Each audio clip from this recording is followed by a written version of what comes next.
Conviction. It's a common word for this place. In our class, Introduction to Christian Leadership, we've been exploring both Nordhaus's and Geiger's construction and instruction on Christian leadership.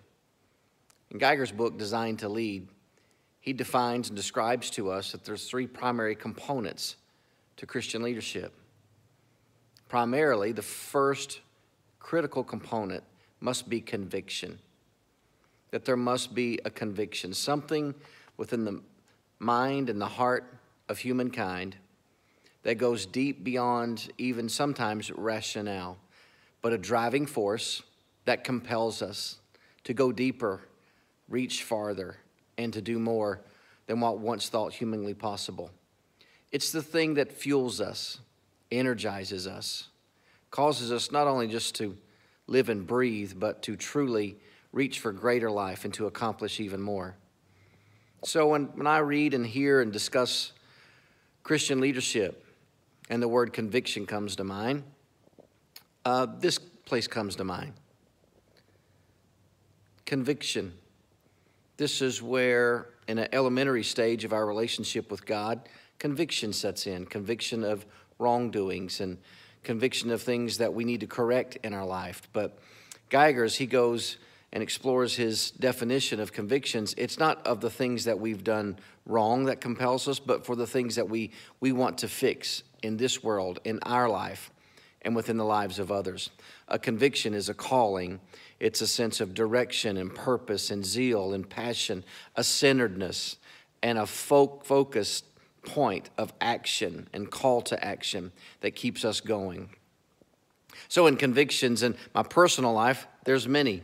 As we see here, this is actually the sanctuary of the Roan Street Church of God. That's one of my convictions. I conduct a lot of ministry right there on that keyboard as I play and sing and lead and worship as well. And also right there at that pulpit. That's where I stand each week and share my conviction, share my compelling story of what Christ means to me. And with all of these pews and within this temple and this sanctuary, that's where I learn and exhibit not only my convictions, but deal with the convictions of others. And it's my responsibility as pastor, as a Christian leader, to tap into their convictions, to tap into their callings. And the people that line these pews and sit in these pews and give in this offering and support this ministry, it's my job as a Christian leader to tap in and discover their convictions and what compels them. Convictions will shape and change a culture of a church, of a group, of a tribe, of a village. And as we discovered in our other TED classes, as particularly enjoyed the one from USC there, as it discussed villages and tribes and the leaders of those and how they will network, at least good ones, good leaders of those tribes will network with leaders of their tribes. We're doing something here locally and changing our culture just a bit, and we're going from pews to chairs. That's a simple constructional thing, and going from a typology and going to a look of a room and the appearance of the room and also a functionality of the room, but it's helped changing the culture. When I arrived here, the culture was very, very dated in expression, very dated in deed and in action. And there seemed to be, please forgive me, but a lot of conviction and a lot of sense of purpose that was gone. No life, no vitality. All of that was dormant. We've changed the culture with an infusion of not only just growth, but what's began the growth or what's created and galvanized the growth is the sense of conviction in changing the culture. Not just looking to go by from Sunday to Sunday, but changing the culture, embracing each and every one. I stand here in this foyer because it's significant to me, because it has changed our culture. Amongst my family's first few Sundays here, within 3 to 5 minutes of service dismissing, everyone was gone.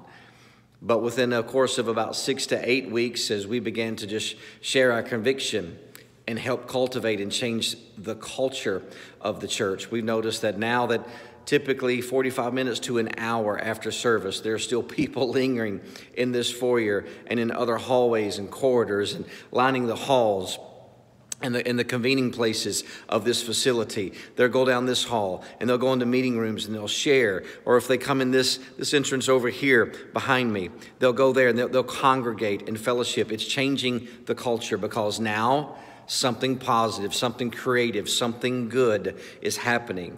Just because one person shared a conviction, shared something that's deep within their soul and their deep passion and zeal for the cause to advance. It's changed the culture. With that, as culture changes and your convictions and your sense of calling and direction needs refinement and clarity, well, we find ourselves coming to this room. And this room is the pastor's office. And this is where the constructs happen. This is where a lot of the work begins. Yes, it's at that altar of prayer. Yes, it's at the center of conviction. Yes, it's at the center of hearing from God. But in any growing organization, village, or tribe, there must be constructs that bring structure, organization, and an intentional methodology to growing the village, growing the tribe, strengthening the tribe.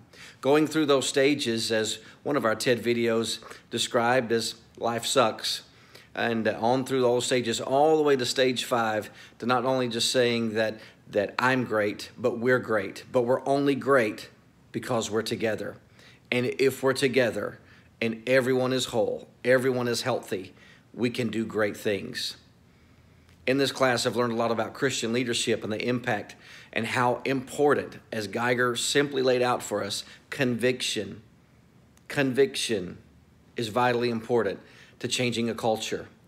And once you have a said conviction and it changes your culture, then you can shape your constructs to fulfill that vision, to fulfill that dream, and to move forward with what God has called that village, that tribe, that local community to accomplish. It's as unique as the skin on your face and the color of your hair or the fingerprints upon your hand. It's different for each house. It's different for each tribe. That's why we need to consult God, have that conviction settled in our soul, shape our culture, put the framework around that, and then build the constructs around that so that it augments and supplements the ministry, the vision, the sense of calling to be an effective leader. God bless today. I hope you enjoyed the class as much as I did. Thank you so much.